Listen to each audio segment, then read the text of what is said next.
Igwe. Mi tona non luluto ko ba sondela. Yi juru mo kwa voti ami. Taia nya tui. Me abu lulu da mamu. Ta me te nya do abore de fi le ko. Ya. Na auma. Alors me ana ba don ya nya tui ha ji ka. Avoire, elle vous met. Le marque pour vous. Nous avons fait ton nom. Il y a tenu le nom. Il y a allez maman dans un wa enya. Nous ça fait ça avoir un soir. Et trop vraiment les femmes benami pas ene. Après ton coup maintenant. Ta nyawe do gani ngadia. Hein? Nyamalio amava do jikon gbogbo mi bleme me masie obe atwene ate ba nya dofo ah abe adomu na nya le bajure ma mi jo ba jo se ma quoi faut faire derrière pas wa va faire une chose le briller va quoi faut faire on va do jikuta ya twe mi ka ba to jikuna molo ya avonito nada voilà yo ya yo mabali na mare fali nyale nya dozo na monteti le kinyi nya banya amara zo kaka ava chumya gi atinya ba wezo oh maganye wezo to yo de kumeti apeto fuseni dagbe anyete agbe oh ko tata ni so avant pẹ̀pẹ̀ ko do kasi alo farika so ba ku do centime wa tonne wa tata ni on va ku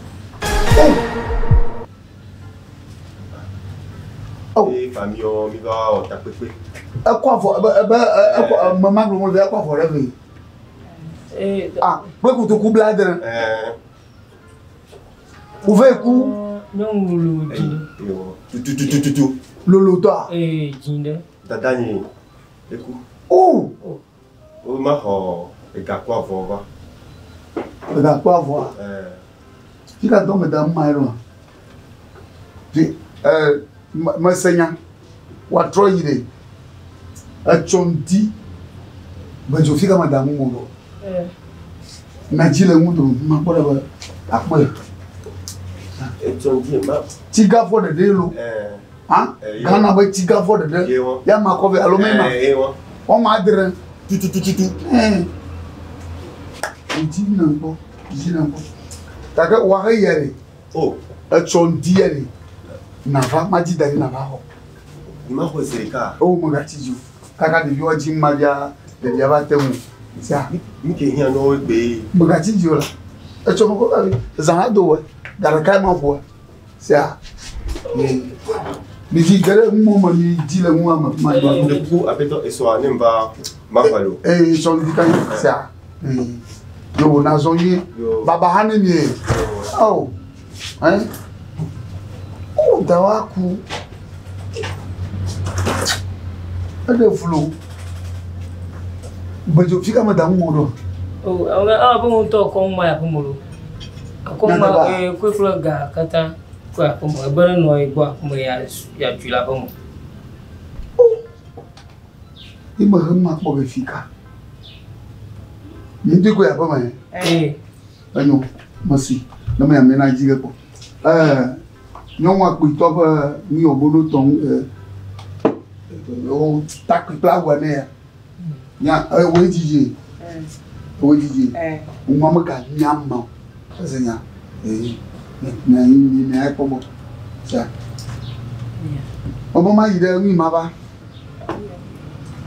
ma ide ya wa no bo maba o mama ko ndo wale ma ide maba bajo de pas la show ça yo kata ah ouais les mo bokaba no ko gaton ya va du nya va ça yo ka ma bokaba ka ma va ke Yo, patron.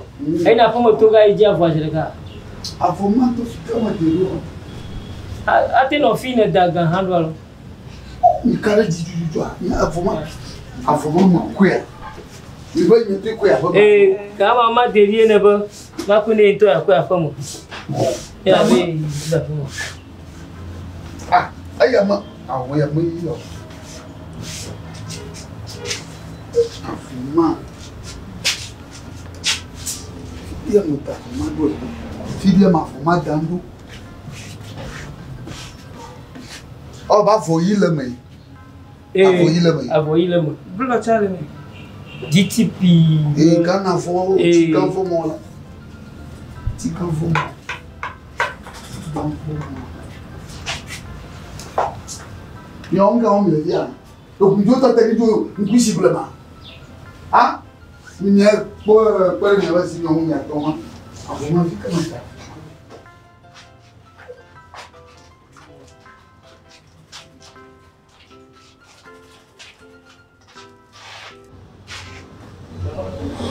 Ogajo. Iga bubu to apere afoma wa lo ya homo. Lo wa hu pia to bo fika ediro. Ye donya ba fo ani bo keke. Enya nyuri ba fo ala. Isoso jo. Baba lo wa be nya fike de nya fike. Aga o ko pere je ta ko loju. Aga mo mo ne. Moi do den da. Mu ya dadi. Dani ma bacho. Black or what? Wala ka wala. Ai, wale. Anga yengo ya. Kadeke sunga vasia. Fanonsi. Yo. Un chova to te va kadede pon.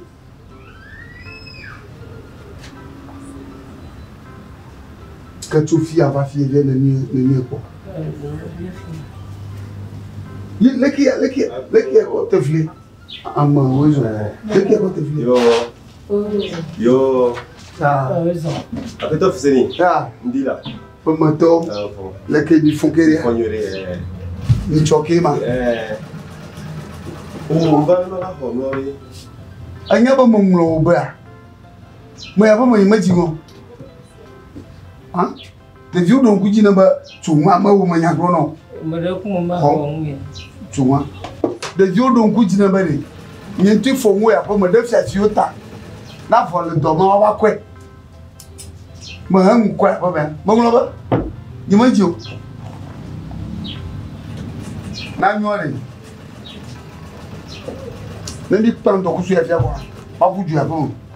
Kaka pour gagner mais toi fa ga ton na va. Na va. Ça. Après toi Fuseni. O mwana jo. O mwana jo. Leki ba mwa mi. Buta yeko ya. Ajojo. Wo wi na ti alo. Après toi Fuseni. Avoir ba. Ye blom la vere. O amado bu no ati ma bai. Ma do bu no a. Magani. Viens putain. Ah voilà, va ça madame là, va pour Ghana mais. On y a data yeku, on y a azoligira pour nama. On y a azoligira pour nama. Il y a là ça azoligira pour nama. Ah oui, gomeri. On te met mama gbe. Alors nous so e do vare. On do pe menona. Obey na home. Mo ba che si o nya ni. On que jo ba tu na be na eso. Ma ba so ba bo tro ya. Va ça voyer le coup Garami. Asonami. Garami mo le miasio. C'est nami. Da ma yo. E ta ba va o tro ya. Ah. Ya. Ne va o tro ya kwa. Apito. Mo un shang da na ba. Ya le coup va ça. OK. Ne le niere. Niere qui n'est au noir. De quoi yo avant alors fa de cas. Même que la force ya alors fa de cas. Oso Gano. O ga da si ga nyamla. Kanu nya glo ngo ga. Avonye digba aja kera gan. Blandré de coup. Jambana so alpha et cas blandré so là. Et ma so tout. Donc toi avonné no bo. Mo de kawo de lifia. Ko ko mo. Awore azulu mama ja. Zulu mama je li na ma. About la. Pas bonnier là, mais pas bonnier là. Bon pour moi. Oui, voyez, vous faites un arrêt. Minotez-toi. Oh, mais dis à voir. Mais dis à voir. M'be minotez-toi, mais dis à voir. Pour le répéter, on dit, mais ça, mais pour gagner, mais. Oh. Mais il doit payer quelqu'un, mais ça, Gakuro, avant la majo. Oh. M'be minotez-toi. Oh, oh, ça, ma casse sur le bas qui est là. Vous pouvez pas vous trouver à ma banque au trema. Oh. Dopo che è, hein? On bleu. Oh, c'est mon blé de Simon. Oh, de Simon qui a.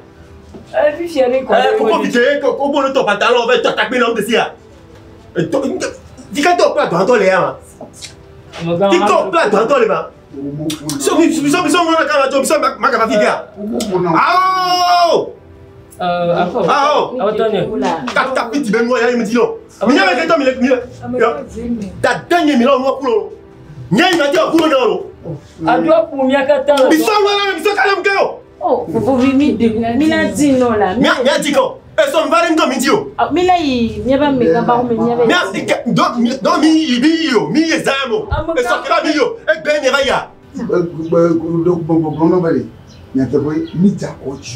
même sans Ghana, mais sans Ghana. Même sans Ghana, il faut faire beaucoup.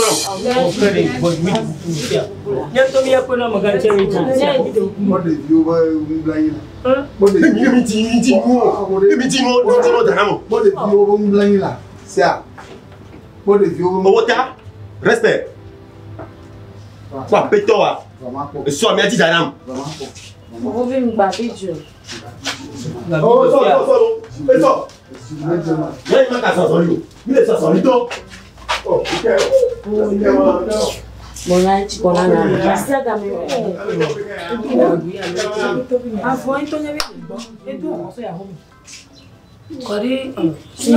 Sinon, Jagba, on a pas plutôt. C'est un gamin. Non, mais il y a quoi, j'ai ça. Il y a quoi, avec maman. Quelqu'un s'est pilé, toi t'es dit, ou les deux, bobo, à moi, n'a pas fait ça. Il y a l'ennemi d'homme. Maman, ma gars, on te comme ma pour me. Maman, il y a quelqu'un pour me voir. On te comme ma pour moi. Il me va avoir un vagin. On te parle quand même, le dormir à Dover, Modibi. Moi, nous, c'est qu'à du début.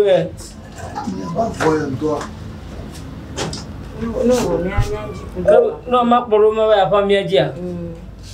Midula ba ya pame, midula ya pame.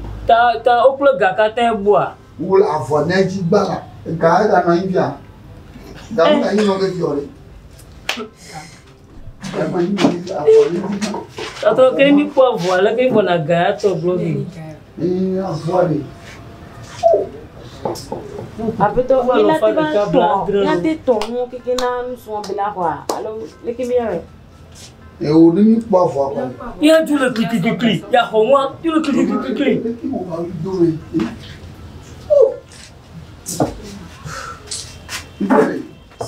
Ni tu mi on mawa. Como chaka. Avó madre do kutu kubla de voix ton no kono. E ko we ba fian fo wu re ko do re mi. Ba ju. Mako. E ga ton fia de mo, fia ma ga de mo. Na no bota.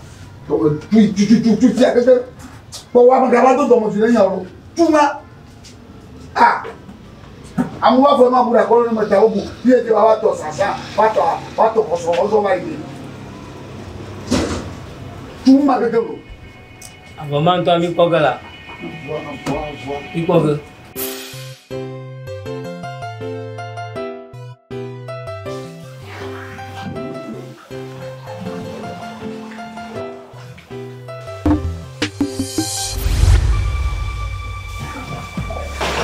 Fuseni Mahogany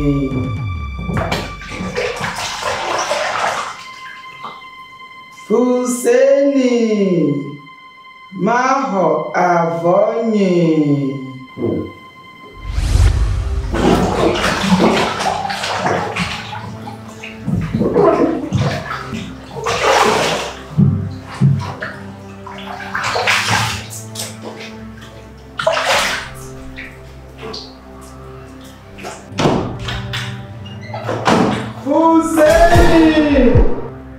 Mahogany.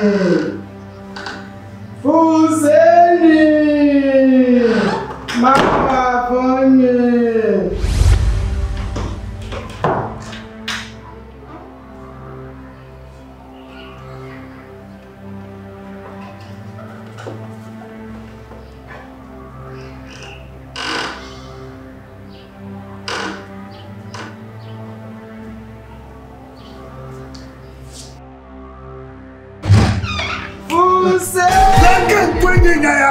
Mahogany. Fuseni. Mahogany.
Non, vraiment, Johnny, là, mais tu quoi? Que bon.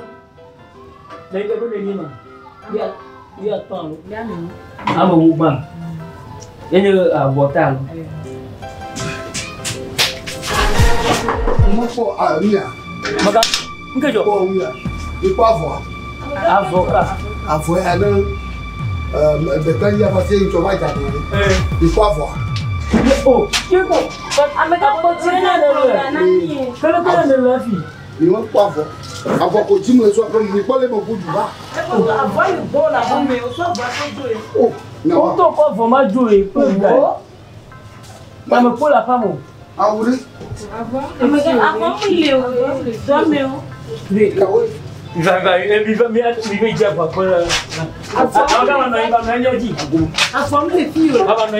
Téléphone, il y a un match bien.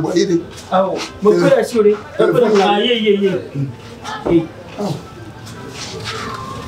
Oh, dis-moi. Ma voix est là-bas.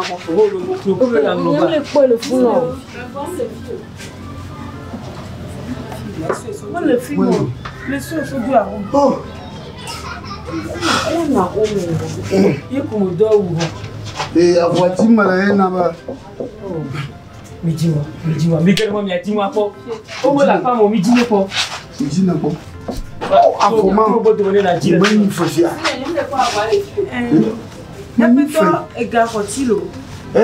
Avoir, pour te le faire de cas. Et fait que tu as pour te couper blandré. Et on va le faire de cas blandré. De cata. Et fait que me dire pour gagner la son nom. Eh, vraiment le bon mot de. On se sojo. Comment va faire? Comment va faire? On se sojo. Mon coup du alors. Et gawa sous bol le coup de quoi le faire de cas blandré. Méga vidéo lo. Bon amour. No watch me no watch. On est mis le peu là. You know what's up.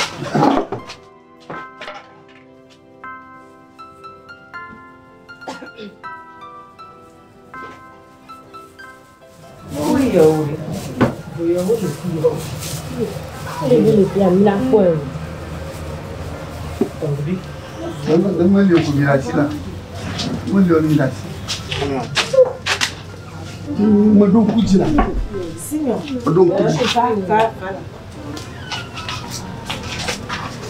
Blene banya bina iso kwa so ya komela.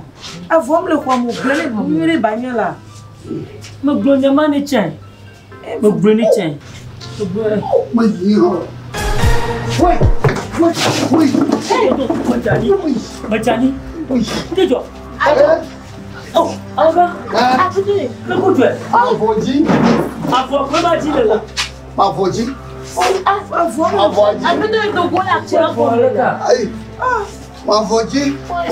Oh, avoir. Tu vas voir le lot. Avodi.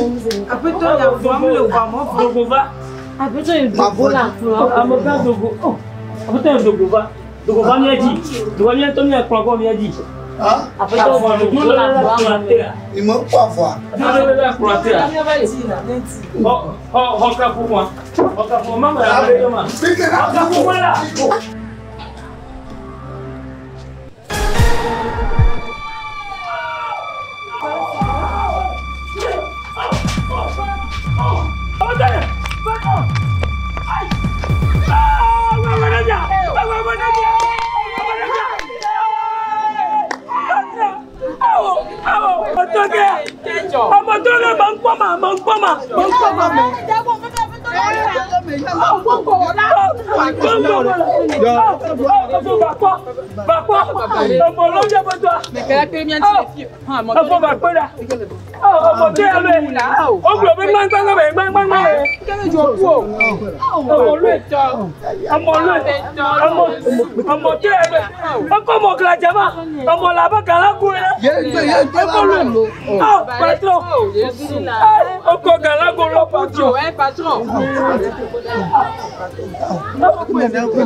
Ah, ne lo mo de ko ya fura ko mi ato ya foto ya do se ma funa ka bo